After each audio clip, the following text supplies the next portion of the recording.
henshi ku isi imwe mu nkuru zikomeje kuvugwa cyane ni ifatwa rya perezida wa Venezuela Nicolas Maduro n'umugore we kuri ubu bamaze kugezwa imbere y'ubutabera bwa Leta Zunze Ubumwe za Amerika. Ese aho ibi ntibyaba byerekana gutsindwa k'umuryango mpuzamahanga no gusuzugura byeruye amategeko mpuzamahanga? Mugenzi wacu Theogene Twibanire yaduteguriye icyegeranyo kigaruka ku bisa nk'ibi byagiye bibaho mu mateka ndetse n'icyagiye gikurikiraho. Tariki ya 3 Mutarama 2026 umukuru w'igihugu kimwe yafashe mpiri mugenzi we w'ikindi gihugu. Nicolas Maduro wa Venezuela ubari imbere y'ubutabera bwa Amerika iya Donald Trump. Perezida niwe muntu nimero ya mbere mu gihugu ku bintu byose, by'umwihariko umutekano we. Ibaze kurenga inzego zose, ukarenga abapolisi bose, ukarenga abasirikari bose, abarinda umukuru w'igihugu bose ukabarenga, ukagera ku nzu ye ukayinjiramo nkaho ibyo bidahagije ukamusanga mu buriri. Tugiye kuba dutegeka Venezuela, tugomba gukora ibishoboka byose ngo iyi nzibacyuho igende neza, kuko dukeneye amahoro n'ubutabera ku baturage beza ba Venezuela. Hari abanyavenezuela kugeza ubu baba muri Amerika bakeneye kwisubirira iwabo ku ivuko.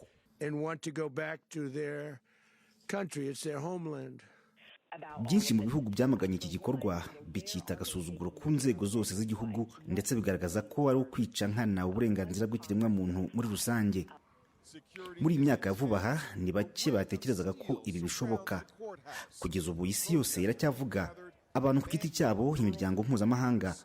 Akanama k'umuryango w'abibumbye gashinzwe umutekano ku isi nako katangaje.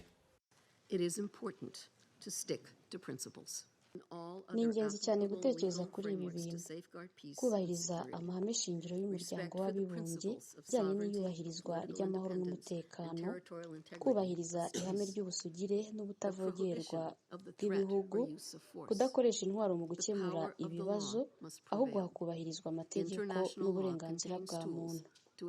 Ibi nibyo dukwiriye kwitaho aka kanya. Uwo ni Rosemary Anne DiCarlo mu izina rya Antonio Guterres, umunyamabanga mukuru wa Loni. Aka kanama si ubwa mbere katerana, cyane cyane iyo habayeho icyo kita ubushotoranyi bw'ibihugu ku bindi, cyangwa icyo kita kurengera uburenganzira bwa muntu, ndetse hakumvikanamo imbwirwaruhame zikakaye ibihugu byihaniza ibindi, yewe niyo badafite amakuru neza barihangana bakareba uwo babyegekaho. Uruhererekane rw'amateka y'isi rugaragaza ko ububatse imbaraga ze za politike, iz'ubukungu n'iza gisirikare, uwo agomba kuvuga abandi bakabyumva ataranarangiza kuvuga. Uwo wapfukamisha uwo ashatse agahagurutsa uwo ashatse. Akaruta kandi karakamira, niko mu Kinyarwanda bavuga. Demokarasi, indirimbo yakunze guterwa n'abo mu burengerazuba bw'isi, irihe? Uburenganzira bw'ikiremwa muntu, human rights, abavuga ko babuharanira barihe? Ibi biraba mu gihe nyamara mu 1945 tariki ya 24 Ukwakira havutse icyitwa umuryango w'abibumbye Loni, cyitirirwa icyo guteza imbere amahoro n'umutekano mpuzamahanga, nyuma y'aho isi yari imaze kuyogozwa n'intambara ya kabiri y'isi yose. Buruko habaye igikorwa cyo kurenga kuri ayo mahame, akanama k'umutekano karaterana, amagambo akavugwa, ibitekerezo bigatangwa, bikarangira uko. Imyaka 31 irashize abasaga miliyoni bishwe muri jenoside yakorewe abatutsi mu Rwanda, nyamara Loni yari ihari, ndetse aho kugira ikikora abasirikare bayo bari mu Rwanda barigendeye, bahungisha imbwa zabo bisubirira iwabo, basiga ibibondo, abasaza n'abakecuru bicwa. Akanama k'umutekano ndetse ko byagatwaye iminsi itari mike kugira ngo kerure kemeze ko hari abatutsi bakorerwaga jenoside.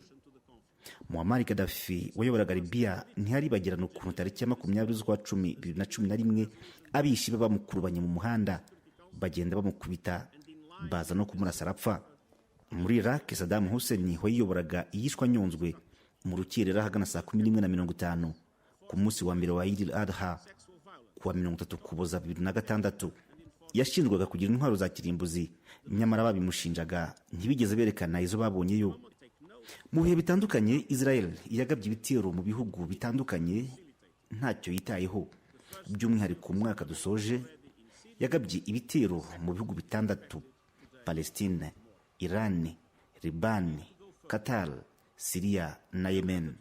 Aha hose akanama k'umuryango w'abibumbye niko gakora icyitwa guterana by'igitaraganya, bakavuga, bakamagana. Ejo bundi Amerika yagabye ibitero mu majyaruguru ya Nigeria yitwaje guhiga imitwe y'iterabwoba. N'ubu tuvuga ibi, Abarusiya bari kwikorera ibintu byabo muri Ukraine. Ninde ujye n'ukwiye gutera undi? Ninde uhana uwavogereye undi? Ninde amategeko areba kurusha undi? Ibi byose njye nawe turabyibaza mu gihe Irahe mu Buholandi hari urukiko mpuzamahanga mpanabyaha narwo rutavugwaho rumwe, cyane cyane rukanengwa n'Abanyafurika ko wagira ngo nibo rwashyiriweho gusa. Amategeko arahari, yanditse neza mu bitabo, ariko kuyubahiriza wagira ngo bireba bamwe, cyane cyane babandi bafatwa nk'abanyantege nke, bakennye, ijwi ryabo bisa naho nta witeguye kuryumva. Akaba mwanditsi wagize ati inyamaswa zose zirangana ariko hari iziruta izindi. Nge ndi Theogene, twibanire.